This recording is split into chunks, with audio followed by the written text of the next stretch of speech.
thrilled to have all of you alumni from previous years. We're going to introduce you to a couple more recent alumni.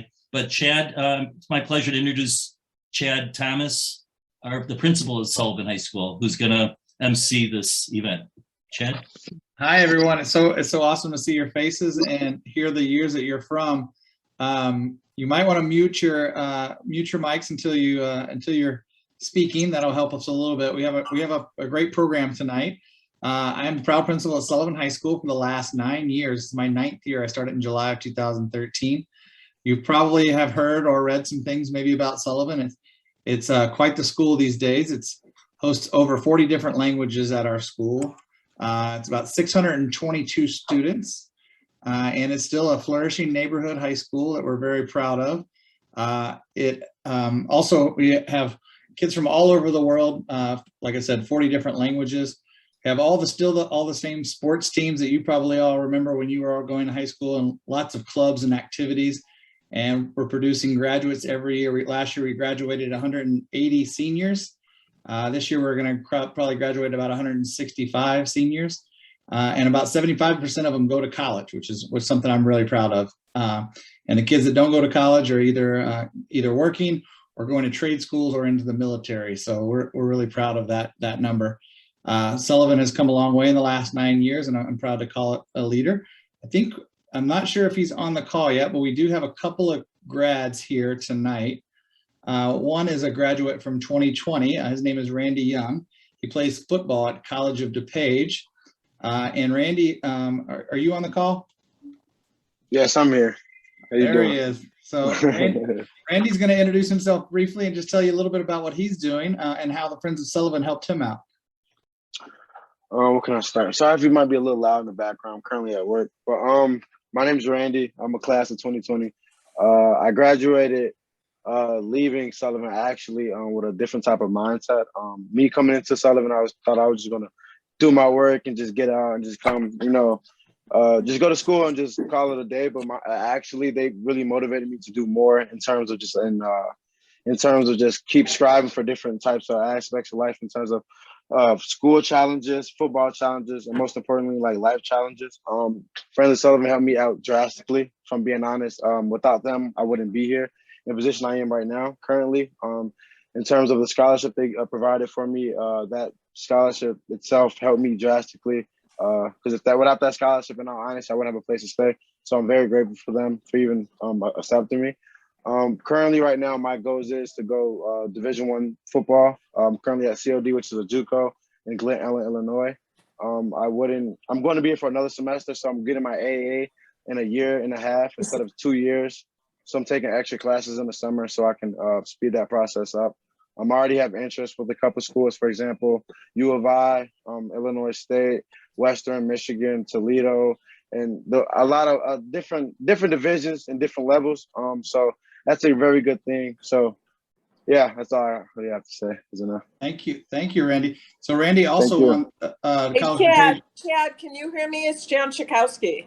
Hi, Jan. We're introducing. I wanted to say a few things because I'm at another event, and I wanted to just thank you and Michael Zink, who actually lived in my house at one point, and I'm so thrilled what you're doing and the whole idea of who was Roger C Sullivan. I asked Michael, I'm not going to be able to stay because I'm at an event for a Senate candidate and have to introduce her.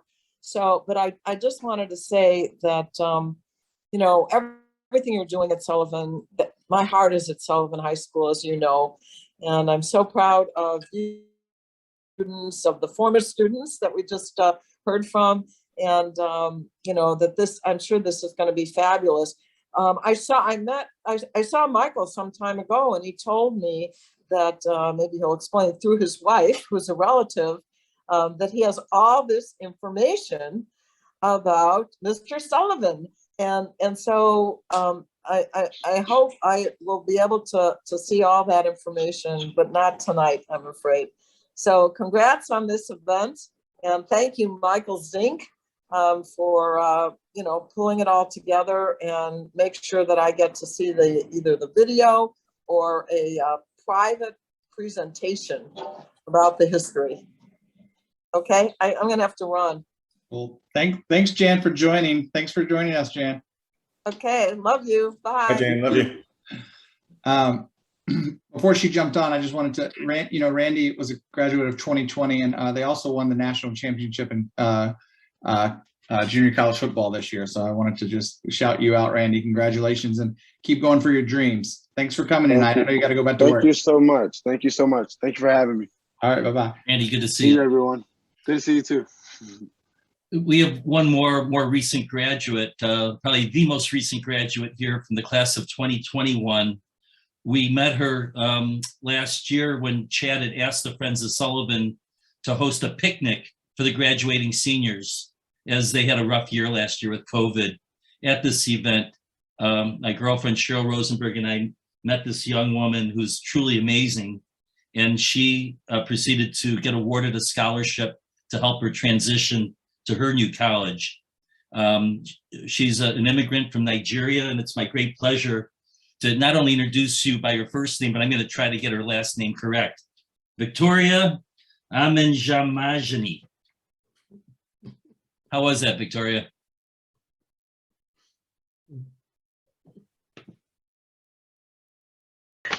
You murdered my name. Okay, what is it? It's Amandianaze. All right. Well, welcome. Can you tell us a little bit about yourself? Yes. Hi, everybody. I'm Victoria Amandianaze. I'm original from Nigeria. I moved here 2 years ago, 2019. I'm sorry I'm out of breath. I just got done with track practice and it is not it. I graduated last year, 2021. And so, okay, I'm gonna go off of what Mike said. I met Cheryl at the picnic we had at the park, and she basically just asked to take my photo, and I was like, I don't know if that's okay, but she did take my picture and was like, yeah, sure, would you like to model for me? At first I was like, really? Is that actually a thing? Do you really want me to model for you and stuff? And Mike called me, he talked to me, and my friends were like, you know what, I'm not gonna do it because I don't know her. I'm like, well, this is my school, so, and she's, part of the people that organize this program, so sure, I'm gonna do it. And I told my mom, as an African lady, she's like, no, that's not possible, don't do it, it's fake, and stuff. And then I did it, and I met this wonderful lady, Cheryl. I got to know her, she got to know me, I shared some of my stories with her. She was the one person that I could relate to, not exactly relate to, that I could actually open up to, because she was, ready to listen. And that was something I needed, because, coming from an African background with African parents that don't understand what I'm going through, just being a teenager in high school, just, starting a new life, starting a new beginning, just in a new community, having you I don't know, back in Nigeria, I was in a boarding school. So all we do is, study, gossip, and talk about just the only differences we have is ethnicity. But here in the US, we have a whole lot different thing. It's so different, and transitioning from Nigeria and coming here from a boarding school to Sullivan High School was a drastic change to me. First off, I didn't even know what racism was. That was something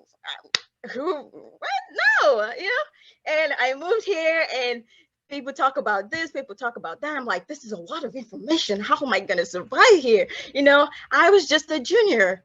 I had no experience, nothing. And Sullivan was there to guide me, no one was gonna tell me what to do because I'm a junior. Everybody believes, oh, she knows what she's gonna do. My parents didn't even understand nothing.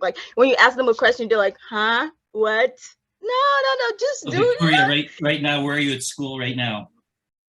I'm in Cole College. And tell us about the transition and how did Friends of Sullivan help you? Okay, so Okay, so in high school, in as a junior, I did a lot of activities and stuff, and I was just trying to, pace myself just to, get my degree and stuff, my diploma, and like, go to college. My parents are like, what, you might just, go to community college or something. But I really wanted to like go to an actual like 4-year college. There's something I really wanted to do. And then just connecting with my professors, having like recommendations letters and stuff, just trying to push myself. I did a lot of activities and stuff just to push myself to go to an actual college. And doing that, I won the scholarship at Coe College, and transitioning from that, coming to Coe College, my parents were like, you know what, we're just gonna get you like the few stuff you need. All you have to do is just go there, study. This is a new environment for me. And This so is the scholarship that you got helped you do what? How did it help you? Yeah. So the scholarship like really helped me like feel comfortable just transitioning from high school to college in a different state. The scholarship really helped me. Like it helped me look at my room. My room is, at first I didn't even have a comfortable bed. Literally my back hurt every single day. And just knowing that I want that scholarship changed everything. All right, Getting a now new tell us microwave. quickly, Victoria, I wish we could spend more time with you because you are the life of the party, the life of the room, but we have to move on. But I really want people to know how you're doing right now in school in 30 seconds, okay? I am doing very well, and I'm very, very grateful that y'all could like provide me with this scholarship because it's a life changer. It helped me. Look at me. I have a good computer. I have a good computer to do my homework, and it was really good. I am very grateful. Listen, we're going to have to get you, we're going to have a whole weekend, a whole webinar. Who is Victoria Amanjamanji? Okay, you're going to be our next featured host. It's a pleasure to see you. I know everybody enjoyed meeting you, and we wish you continued success. And you're going to learn something, so stick around if you can. But we're going to move on to a program which is as relevant to you as everybody else in this room, because you too are an alumni of Sullivan High School. So good luck to you. Chad, do you want to take it away? I think you were going to introduce Michael Zink at this time, right? All right. Yes, it's up to me again. Listen, I'm in the real estate world. My name is Michael Glasser. I'm president of the Friends of Sullivan. We'll talk a little bit more about the Friends of Sullivan at the end of the meeting. But in my real estate practice, I've gotten to know a gentleman named Michael Zink. I knew him through Zoom calls for a whole year and a half during COVID. When we finally met and he invited me to a Cub game, he had no idea of my involvement with Sullivan High School, but he started telling me about his wife's grandfather, I think it is, named Roger Sullivan. And he said, this guy's amazing. And I've learned all about this guy. And Mike, there's a high school in the north side of Chicago named after him. I said, I know that. So from that odd coincidence, maybe this is meant to be, but we've been able to bring you all together, all 60 of you into this room tonight to hear Michael speak about somebody who means a lot to him, who is Roger C. Sullivan. So with that introduction in mind, it's my pleasure to introduce to you Michael Zink. Thank you very much, Mike. Yeah, it definitely is. I think it is serendipity. I was joking to Mike. I think my late father-in-law and Roger kind of nudged me along to this point because my father-in-law was Terry Corby, who was one of Roger's many great grandsons. And for years, my father-in-law, he and I love American history and local history here in Chicago. We had gathered all these information, all these artifacts over the years. And we would joke, we said we were probably 2 of about 7 people on the face of the earth who know who Roger is, but we keep gathering all these things. And so, he passed away, my father-in-law passed away in June of 2020. But all those years we were saying, we'd like this, get this word out there. And there's gotta be people out there who wanna hear about it. And then as you heard earlier, Jan, I've known Jan for almost 20 years. Again, just serendipity. I used to live at her house when I was in law school. Through some friends and connections, taking care of her house while she was gone. So we've known each other. We've been very good friends for decades. And so when I told her about this, she was all excited too. So I think everything just came together very well. So I'll be happy to show you quite a few of these different things I'll show you during the course of my talk here. And you'll be hearing some somewhat familiar names we've all heard in history books and never realized that Roger had a connection to all of these. So I'm going to do it somewhat chronologically. So I'll keep going, and I'll share my screen as I go along. So first and foremost, let me share my screen here. I'll show you a lot of this. All I'm talking about and much, much more is in a book I'm about to show you. So there's a professor in Atlanta, Georgia. I think you can see my screen. Professor Richard Allen Wharton. He undertook to write not one, but 2 volumes on Roger's life. The first one from 1881 to 1908, and then the second one right here. And let me know if you can't see anything. But Roger's, so this is volume 2 going all the way to his passing in 1920. Professor Morton's at Clark Atlanta University. And actually the second volume in particular is not only has a foreword by Frank Sullivan. Frank Sullivan was the first Department News Affair, Chicago Police Department News Affair reporter. He started the office there, and then he was actually Richard J. Daley's press secretary. And so he gave the foreword in the book. And in fact, volume 2 actually won an award from the Illinois State Historical Society a few years ago for an award of superior achievement. So first, I just wanted to kind of talk about Roger's background. Roger's parents were not born here in America. They were in Ireland. They were in the Kenmare, Kerry, Ireland area. And I'll show you a little picture of Roger's father. This is Eugene Sullivan. It's a little small. It's one of the only, in fact, I think it is the only known photo of Eugene. And Eugene married Mary Sullivan. Excuse me, Michael. We're not seeing those pictures. We're just seeing your list of what the pictures are. Oh, okay. Let me see what I can do about that. Hold on one second.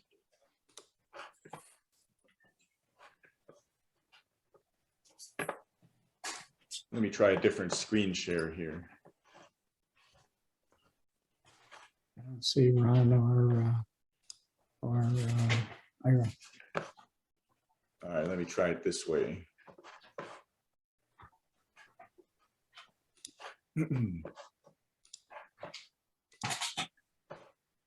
Well, why you? Oh, there you go.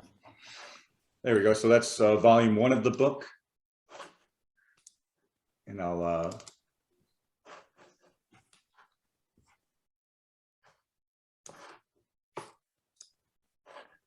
and here's volume 2.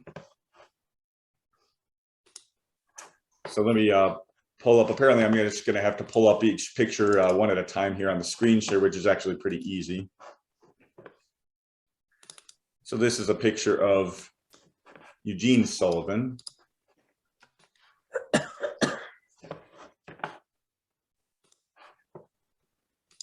And his wife, Mary. Let me show her quickly, give her her due. So they were married in Ireland, and they immigrated to America probably in the 1850s. Nobody knows for sure. They didn't show up in the census for the first time until 1860. And they settled out in Belvidere, Illinois, which is out in Boone County, pretty far west from here on the northern tip of Illinois. And Roger himself was born in 1861, February 3rd to be exact. He moved to Chicago in 1879. He got a job at the Chicago West Division Railway Company. And I'll show you a picture of very young Roger here at the age of 20. So this was in 1881. So Roger moved here in Chicago in 1879, and 1880s were when he really got involved in politics. His parents passed, his father passed in 1886 at the young age of 49. His mother passed at the age of 54 in 1893. And his parents are still buried out in St. James Cemetery in Belvidere, and St. James was their church. And actually, that's the church where Roger wound up donating a lot of money to continue their success out there. Roger's political involvement started locally here in Chicago, which at the time, of course, only 20 plus years after the assassination of Abraham Lincoln, was still largely Republican. But his involvements were on the Democratic side. He was probably at the 1888 Democratic National Convention supporting Grover Cleveland. He and another guy you'll hear about later, John Hopkins, who was later mayor of Chicago, became good friends, and they were both supporters of Grover Cleveland. In 1888, he was likely there, but in 1892, Roger was a delegate from Illinois to the national convention in support of Grover Cleveland. Cleveland lost in 1888, but won in 1892. And as you probably know, he's the only president to have non-successive terms twice. In 1890, Roger wound up getting elected. This was the only elected office that Roger held, the clerk of the probate court of Cook County. I could not find any pictures of Roger in office at the clerk of the probate court, but he was in that office from 1890 to 1894. And it was also a nice first introduction about Roger's approach toward racial equality. Again, this is 1890, 1894. This is actually before Plessy versus Ferguson, which basically legalized segregation for the next 60 years until Brown versus Board of Education. And so basically, though, Roger's approach was very different. So he had a personal secretary named William G. Anderson. I'll show you his picture in a moment. William G. Anderson was eventually known as Habeas Corpus Anderson. And William Anderson, here, I'll show you his picture here and make it a little bigger. So William Anderson was his personal secretary while clerk of the probate court, and Roger received a lot of flack for that. You can imagine at the time it was not common to have a black worker of any kind in such a high post. But Anderson went on to graduate from law school, became one of the first prominent black attorneys here in Chicago. As I said, his nickname was Habeas Corpus Anderson. He successfully filed many petitions for habeas corpus, which essentially requires the government to explain the crime for which a defendant is being held. Actually, the Chicago History Museum, just a couple of years ago, in I think it was a spring 2020 publication, did a really nice write-up of Habeas Corpus Anderson. But Anderson wouldn't have had his start without Roger giving him that high-profile position in the city government. This was also a time that a gentleman by the name of Julius Taylor, he was also a black publisher, but he published a publication called The Broad Axe here in Chicago. And basically he strongly advocated for equal rights of all men before the law, constantly attacked Jim Crow. And he was a strong supporter of Roger because he realized that Roger was largely an exception at the time. There were not many people giving people of color those kind of breaks right, in a very young age. So Roger also, at that point in the mid 1890s, again, he continued during all these years to continue to build relationships, continue to really get up in the hierarchy behind the scenes, though. He did run eventually for the clerk of court of Cook County. Let me get the exact title for it. He ran as the Democratic Party nominee for the county clerk of Cook County in 1894. This was also kind of the time when Roger started making his first enemies. As any high-profile individual, they'll have many friends and they'll have some enemies along the way. And one of the first actually was a guy by the name of Carter Harrison Jr. Carter Harrison Jr. was a mayor of Chicago. His father, Carter Harrison Sr., also was a mayor of Chicago, and they were cousins, I think second times removed from the presidents, William Henry Harrison and Benjamin Harrison. That was also kind of interesting since Roger was actually opposed to Benjamin Harrison at the 1892 convention. But in any event, Roger's involvement in 1894, running for the clerk of court, began that kind of animosity between he and Carter Harrison Jr., who was opposing him in the election. And it was a theme that went on all the way up until almost the year that Roger died, until they actually did have something of a reconciliation where they were walking arm in arm, talking about a bill out in Washington, D.C. And one of the other controversial backgrounds of Roger was called the Ogden gas. Some people call it a scandal. Others just called it the Ogden gas deal. But I'll show you a picture of that as well. Another great book that's out there about it. So this is the book that came out just in the last few years about the Chicago shakedown, the Ogden gas scandal. Well, it was a complicated kind of setup, but essentially what happened was Roger and then Mayor Hopkins got together. They formed a corporation. In 1895, this franchise was granted by the city council. Nobody really thought anything of it. Then a few years later, the public monopoly here for gas, which was People's Gas, wound up having to use a lot of the assets that the Ogden Gas Company that Roger set up. They used their assets. And it wound up being mutually profitable. Both People's Gas as well as Ogden Gas wound up being profitable eventually. But what happened was Roger and about 11 others all were pretty much the owners of this Ogden Gas Company. And so about 13 years later, when it sold, after all these years of public use and the People's Gas relationship, they wound up selling it for almost $1 million each for each of their shares out of 13. And this is in 1913 dollars. So it was quite lucrative. Some of the publications improperly thought it was tens of millions of dollars, and it wasn't, but it was still quite a bit of money, tens of millions of dollars in today's money for sure. But the Ogden Gas scandal was pretty much one of the first major scandals in Chicago history involving the government. Hopkins actually wound up stepping down at the end of his tenure. Most of the people who were involved behind the scenes as owners also either didn't run for their particular aldermanic offices again, or simply lost the next election. So basically, it was something that, there's nothing illegal about it. There were never any charges about it, but it was one of those situations where, there were people who raised eyebrows about it, and it certainly made a small number of people quite wealthy. But it was ultimately, at the end of the day, a business venture and a business gamble, really, for everybody who was involved. So one of the other business ventures that Roger was involved with besides Ogden Gas was called the Sawyer Biscuit Company. I'll pull you a picture of the Sawyer Biscuit Company.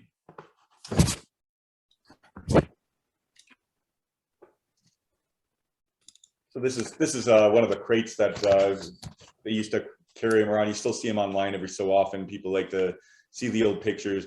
But Sawyer Biscuit became a major national company for biscuits and crackers and cookies. And one of the things to know about Sawyer Biscuit is that eventually it wound up getting sold and it became part of Keebler. And actually one of the executives at Sawyer Biscuit was named Salerno, who went out on his own and created his own company. So anytime you see Salerno or Keebler at the store, you're seeing a direct line to Roger Sullivan, and Roger made a good fortune in the cookie business. He started that in 1900 with his family, with his brother. One of the other interesting voices, and one of the names that's familiar probably to everybody here, was William Jennings Bryan, the great commoner, ran for president, I think, 3 times, and ran as a populist. But he was another one that he saw Roger as a threat. He didn't like Roger for a number of reasons. For one thing, Roger was a Democrat, and Democrats weren't exactly sold on Bryan, especially as he kept losing presidential elections. 1896 was the only year that Bryan even came reasonably close to winning, and he still fell well short. But Bryan was particularly opposed to Roger because Roger was the chair of the Gold Democrats. Roger was a believer in the gold standard, whereas, of course, William Jennings Bryan is known for his Cross of Gold speech. So they were at significant odds with each other on that point. But then during that run in 1894 for county clerk that I had mentioned, Bryan was behind the scenes with that and trying to stop that. Well, again, during the 1896 convention, Roger returned the favor and pulled some behind the scenes measures during that convention. And so he and William Jennings Bryan had a long tenure pretty much for the rest of Roger's life in opposition to each other at every possible turn. And we'll see later when Roger ran for US Senate, it came into play yet again all those years later, and he ran in 1914 for the US Senate eventually. One of the gentlemen I mentioned earlier was John Hopkins, and I'll show you a picture of Hopkins. Hopkins was, as I said, a former mayor of Chicago, longtime friend of Rogers, dating back probably to the 1880s or 1890s. Probably got their starts together politically as well. But John Hopkins, he and Roger got to achieve control of the Illinois State Committee in 1902. So for those of you, for those who say Roger got his power starting this year, if there were any particular year, that was probably about 1902. Because at that point, that put Roger and Hopkins in charge of pretty much all state patronage and the like. It really made them powerhouses behind the scene. This again contributed to the long-running rivalry with Carter Harrison Jr. Carter Harrison ran and won mayor of Chicago, but by 1905, Harrison had to he was forced out of office. He had gotten into office on the public had really wanted at that point in 1901, they really wanted somebody who would allow for public ownership of the public transportation, which at that point had been privately owned. And this was Harrison's ticket into office. Well, he didn't succeed with that. For one thing, just a few months into his office, he ran into a problem. And essentially what happened was when he couldn't achieve anything while he was in office with respect to that topic, he basically got voted out. A new guy named Edward Dunn came in. Well, Edward Dunn came in sort of on the same platform of trying to privatize, trying to make the public transportation public. And one of the interesting things about Dunn at that point was he had a special attorney, special traction counsel, they called him, named Clarence Darrow. And basically what they were trying to do was a few months into the 1905 tenure of Edward Dunn, a strike happened with the Teamsters about public transportation. Well, Clarence Darrow and Mayor Dunn tried to get something resolved, and they just couldn't. In fact, Darrow wound up resigning a number of months later. A new attorney came in to take Darrow's place and actually got it done. But at the end of the day, when it was all over with, Mayor Dunn looked really weak, really looked like a novice. And so Mayor Dunn's time was pretty much up as well. Well, with two consecutive failed mayorships, or at least two consecutive mayors who really didn't seem that strong, that sort of helped Roger open the door to have all those disgruntled people who were following, all the voters, all the other bureaucrats, all the other people behind the scenes in the parties. They could see these last two mayors were pretty big failures. So they wound up going to Roger, and Roger was able to continue to organize them, strengthen the Democratic Party here in the city, especially in Chicago, but also countywide. Roger, this is a time where cars were few and far between, and Roger was still able to really forge a lot of great relationships countywide, statewide, and as we'll see in a little while, even nationally. 1912 really put Roger on the main map, and I'll show you one of the images from the 1912 convention. So 1912 is when Roger really went national. So this was a little flyer that my father-in-law and I had in our little collection of artifacts. So this is the Democratic National Convention in Baltimore, Maryland, in 1912. In 1912, there ended up being 4 candidates for president. You had the incumbent, who was William Howard Taft. Eventually you had Woodrow Wilson. I'll go more into that in a moment. You had Theodore Roosevelt eventually taking on a progressive party and being their candidate. And then Eugene V. Debs took on a role as the socialist candidate.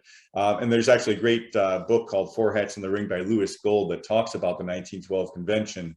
Well, the 1912 convention, it was becoming clear to everybody that whoever the Democratic candidate would be would probably have a strong chance of winning the general election.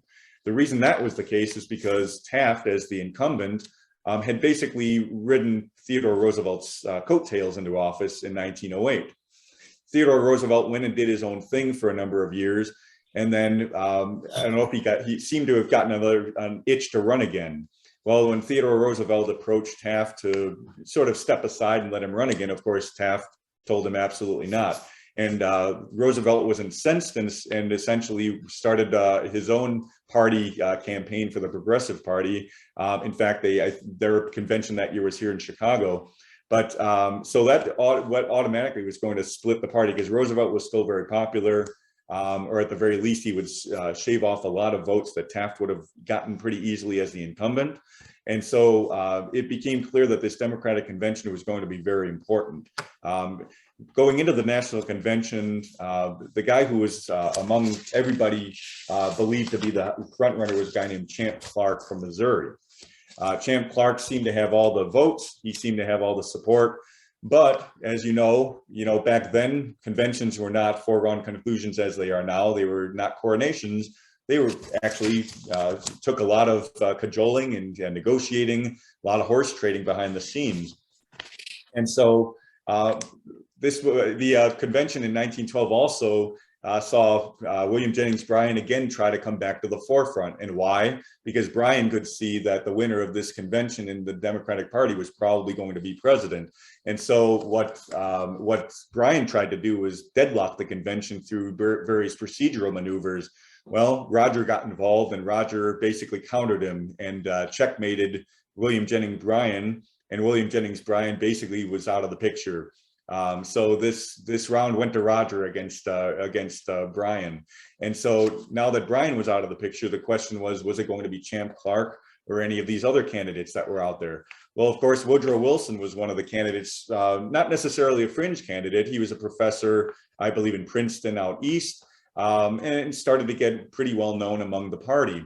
Well, back then, of course, there was round after round of voting. Well, there were 43 rounds of votes at this point during the convention that went all night, these crazy demonstrations. And again, the book, Four Hats in the Ring, really goes into a lot of that. It's a lot of fun to read, especially if you're into politics.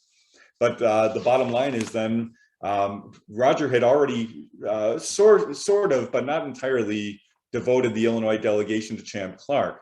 In fact, Champ Clark had even won the Illinois vote. However, after the 43rd vote, Roger made a big change. Nobody knows exactly how or when they negotiated this, but at some point during the convention, during those first couple of days, Roger had started talking with Woodrow Wilson's team. And essentially, Roger and another guy by the name of Tom Taggart in Indiana, who is sort of like the boss in Indiana's delegation, decided to talk to Wilson's crowd. And Wilson's crowd, nobody knows exactly sure what the deal was, but at the end of the day, Roger agreed to release the Illinois delegates for Woodrow Wilson, despite the fact that he didn't win Illinois. Once Roger did that on the 43rd vote in the 1912 convention, that opened the floodgates. Then all the other heads of every other major city, New York had Charles Murphy, Indiana had Tom Taggart, they all followed suit. And as a result, sorry, I have a cat playing with stuff here. Hold on one second. But as a result of Roger opening the floodgates, all these other leaders had their votes go right over to Woodrow Wilson. Woodrow Wilson won in very short order. And then the question became, well, what is Roger going to get out of this? Is he going to wind up getting federal patronage or some kind of a role in the administration? The answer was Roger really didn't get very much. I think after all the reading I've done about Roger in these various books, I think Roger really liked Woodrow Wilson after talking to him quite a few times and seeing his platform. And of course, everybody knew in 1912 that the winner of that convention was probably going to be president. So, but Roger didn't really get a whole lot from Woodrow Wilson for doing it, for his trouble. And so Woodrow Wilson did, of course, wind up winning the nomination, did wind up becoming a two-term president, and eventually winning the Nobel Peace Prize.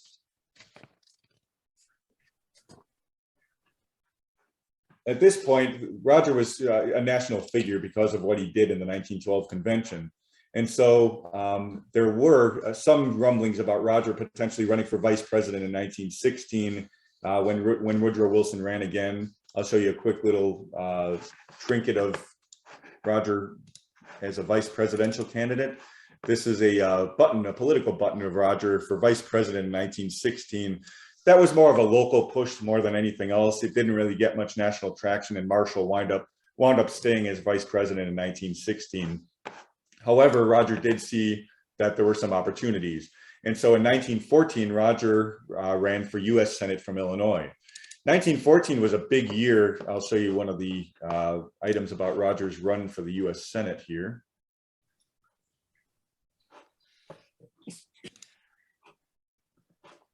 This is Roger during the primary in 1914. 1914 was a big year for US Senate elections. Why? Because this was the first year that there was a direct election of US senators. Before that, the US senators were selected by the state delegations. Basically, the state representatives and state senators of every state would select the US senators from each state. Then there was a scandal involving Senator Lorimer here in Illinois about bribery among the state legislators and other things, and it became a national scandal. And so I believe it was the 17th Amendment passed, and this was the first election in 1914 where candidates were directly elected by the citizens of the state, by the voters of the state. And this was also this was also a battle that Woodrow Wilson and that William Jennings Bryan got involved again. So Woodrow Wilson made William Jennings Bryan his Secretary of State. Probably good news for William Jennings Bryan, but bad news for Roger running in 1914 when he's probably asking for an endorsement from President Wilson, who was pretty popular. And as you would expect, there was no endorsement, almost certainly because of William Jennings Bryan's sway with Wilson as his Secretary of State. So Roger didn't get a whole lot of support nationally for his run. A lot of what he had to do was statewide. And again, this is 1914. Cars aren't very populous. Roger's traveling all over the state, even making stump speeches, which were pretty uncommon back then. Again, largely because of a lot of the things that were being put out there by William Jennings Bryan. And yet another guy who sort of showed animosity toward him, which I'll talk about shortly, William Randolph Hearst. William Randolph Hearst was a public mandate, a media mogul who really had it in for Roger and really put some scandalous things out there against Roger. But Roger ran in 1914. He won the Democratic primary for US Senate, and then he ran in the general election. He wound up losing the general election by about 13,000 votes. And so he fell just a little short. But again, this was only 50 years after Lincoln's death, and so much of Illinois remained Republican. So Roger had something of an uphill battle in that respect as well. After the 1914 election, Roger continued his activities here locally. There was a story when Tony Preckwinkle here locally became the chair of the county party. I'll show you that interesting misnomer by the Sun-Times.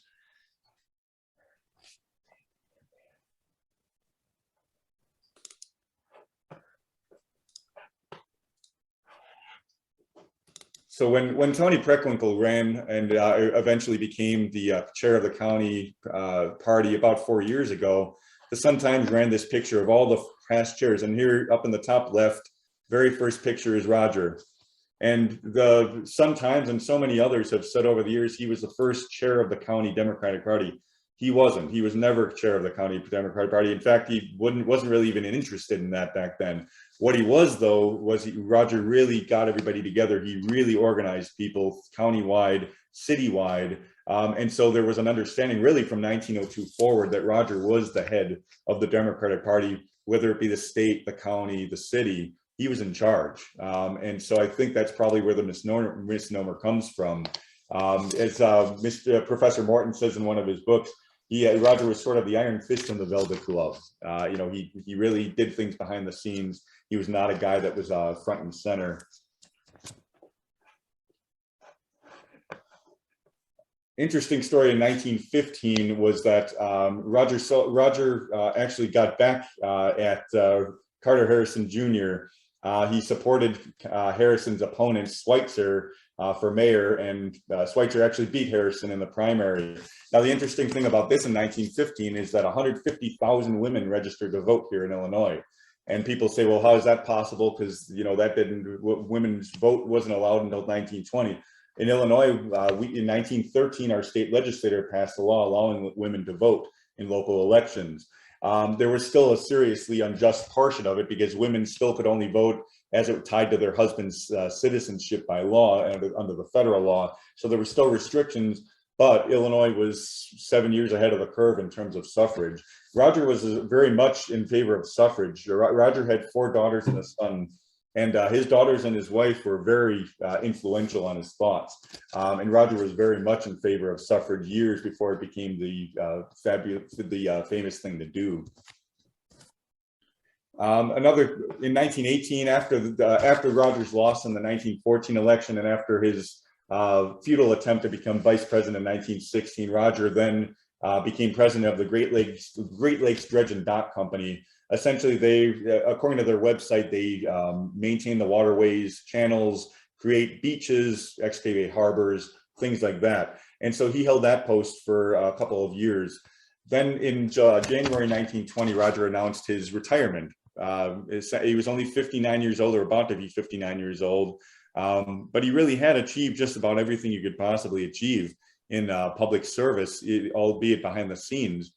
And so in January 1920, he announced his retirement, and then within a few months, he started to become ill. And in April 14th of 1920, he passed away of heart failure here locally in the city of Chicago. The outpouring of grief all over the country was enormous. I pulled some of the telegrams that came in. He received, and my father-in-law's family still has some, I think it's about 300 telegrams. And so one of the first ones that came in was this one from President Wilson in the White House. You have my deepest and warmest sympathy. I shall never forget what a good friend your husband was to me. So this is directly from the White House the next day after Roger passed. Have a couple other interesting ones too. A guy named John F. Fitzgerald sent one. And if the name sounds familiar, he is John F. Kennedy and Robert Kennedy and Ted Kennedy's grandfather. He was known as Honey Fitz. He was a mayor of Boston. I think he was in Congress for a while out there. And so this came in from Boston. Another gentleman that was interesting that Roger knew through all of his utility work was a guy named Sam Insull. Sam Insull was the man who started Commonwealth Edison. He was a personal assistant of Thomas Edison himself in his younger years. And then Sam Insull actually wound up building the Civic Opera House. Sam Insull was a very close friend of Roger's. Sam Insull even was a pallbearer at the funeral. And in fact, at St. Malachi Church over on the west side by the United Center, that's a church that Roger helped fund a great deal. There's actually a tower there, 120-foot tower that's dedicated to Roger. And inside the church, there's actually an organ dedicated to Sam Insull because Sam Insull donated some money, I'm sure at Roger's behest, to St. Malachi Church. And St. Malachi Church still stands to this day as well. One of the other interesting guys that I wanted to show who's sent their condolences was a guy named Bernard Baruch.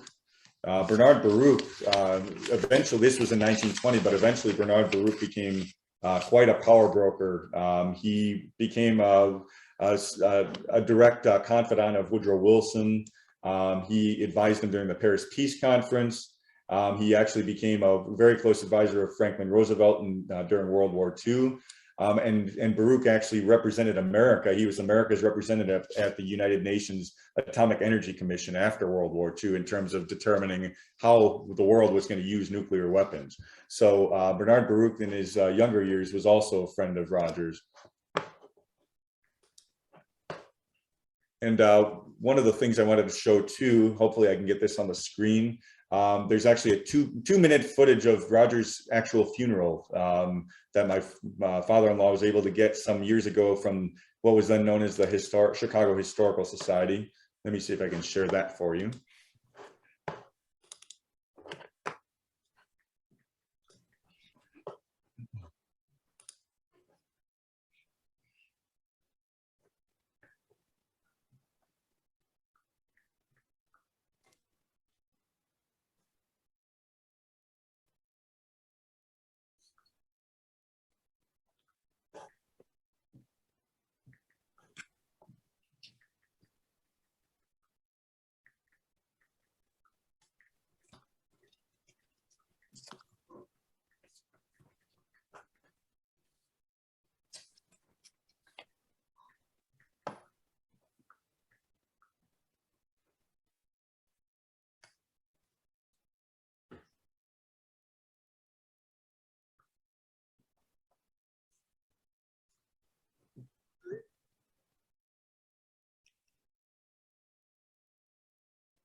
So when Roger died, there were approximately 200,000 people that lined the streets from Chicago out to Hillside. It was known back, it was approximately the second largest funeral ever attended in the history of Chicago. The second half of the business day, the next business day, I believe, was closed down to the city. People mourned from city all the way out west in the suburbs. And so there were a couple other interesting stories about Roger's background that even I didn't know about until recent years. One of them involved the Chicago Cubs here at Wrigley Field. As you probably know, Wiegman was the original owner of Wrigley Field and the Cubs before it eventually became Wrigley Field. Well, Wiegman was getting into some financial troubles in about 1916. He also at that point had a chance to buy the Chicago Cubs. Wiegman did in 1916. Well, he needed to come up with $500,000 in 1916 money very quickly. One of the people he turned to was Roger Sullivan and his son Boecius. They thought about donating or giving $75,000 to become part owners. At the end of the day, they did not. But I always used to joke with my father-in-law that we could be calling it Sullivan Field to this day instead of Wrigley if they had given that money over to Wiegman.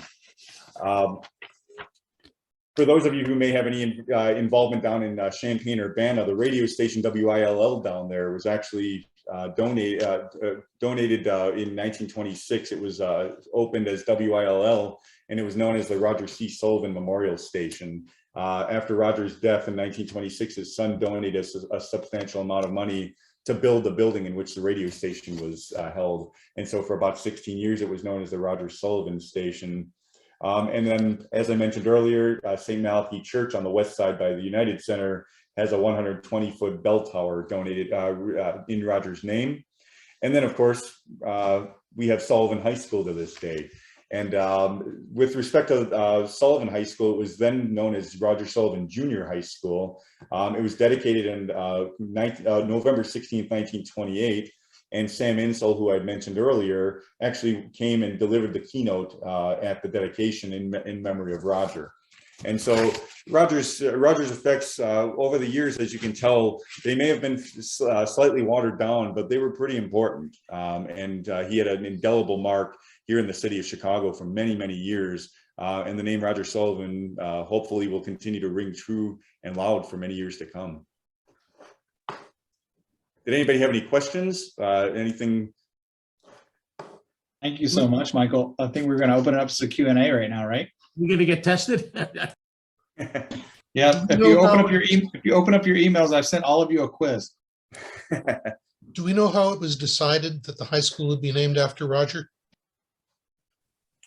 No, I couldn't find that. I know that, in those years after he passed, there were high schools being built on a regular basis.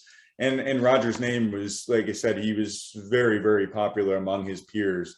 Even his enemies after he passed away largely sent their condolences. Carter Harrison himself sent a condolence despite all their years of enmity between each other. So I would imagine it would have to have been Roger's many relationships here locally that when a high school was needed up in Rogers Park, Roger's name was one of the first to come up, I'm sure.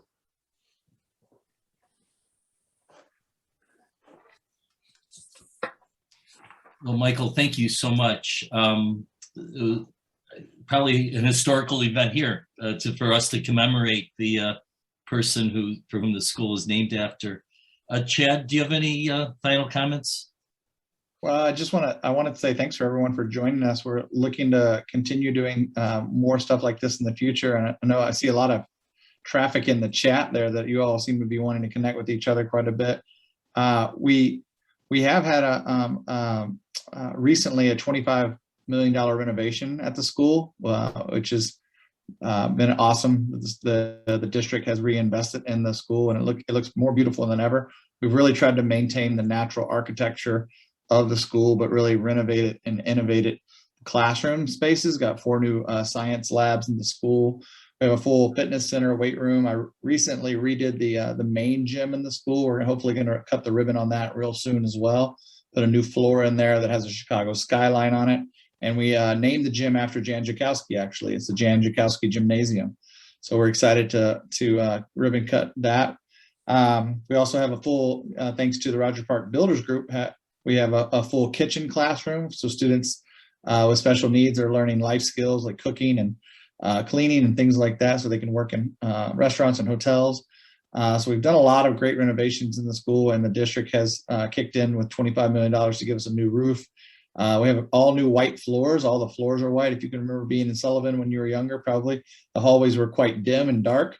They are very bright and vibrant today. We have all new windows in all the spaces too. And I know there's a few events coming up that I think the class of 72 is coming to see the school and the renovations. Unfortunately, the pool was functioning as about 4 years ago. We were teaching kids how to swim and doing lifeguarding classes there, and also had the park district there. But about 4 Octobers ago, 4 years ago, we found a hole about the size of a nickel in the bottom of the pool, and that hole ended up being a $5.4 million hole. So right now the pool is not functioning. It's vacant, and we're hoping to raise some funds eventually to get the pool restored and back online eventually. Chad, I have a question. I'm Byron Block in Potomac, Maryland, and I heard earlier that there's a Sullivanite who is nearby in Silver Spring. Maybe he and I will get together. I hope so. But my question is, if you're familiar, as I think most of us are, with the Sullivan Alumni Association, that for well over 20 years not only provided scholarship, funding to help the new graduates and all to move on to college, but also published 4 times a year a wonderfully informative newsletter. And now, after about 1.5 years of its demise, is there any opportunity or chance to somehow resurrect the Sullivan Alumni Association? And along those lines, one other subcategory, the prominent alumni wall, which was supported by the Alumni Association. Since the Alumni Association no longer exists, what will happen to the wall? Will it be up permanently?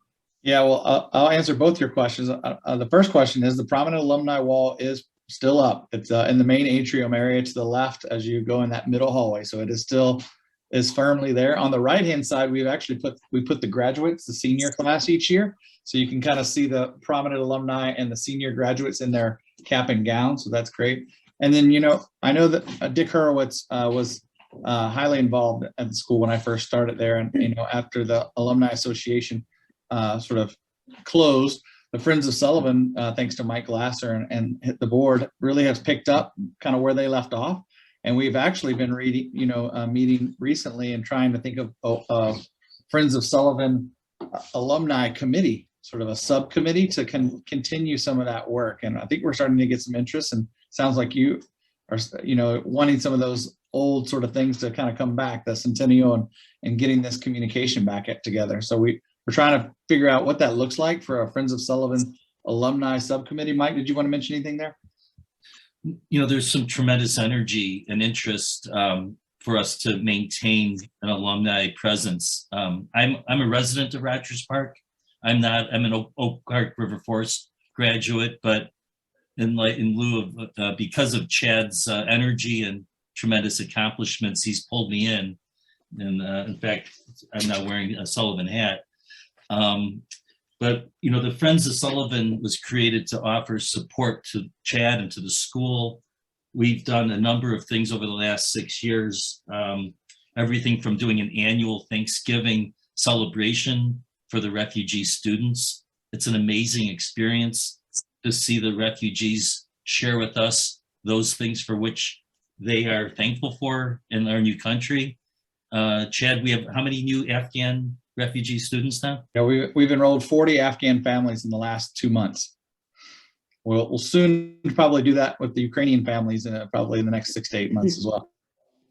It's and there was a book. Do you want to mention the book also, Chad? Yeah, you might have heard that there was a book released this fall called Refugee High. It actually came from an article from the Chicago Magazine, which is owned by the Tribune Company. An author, found out kind of what we were doing at Sullivan and saw the turnaround at Sullivan. Because honestly, Sullivan, about 10 years ago, Chicago Public Schools closed 50 schools. If you were around this area, you probably heard. But at the last minute, they decided not to close high schools, and Sullivan was on the list to get closed because of the poor performance of the school. They're on academic probation for 13 years, declining enrollment. There were, in 2012, there were 700 suspensions and 75 arrests. So it wasn't the best place for children.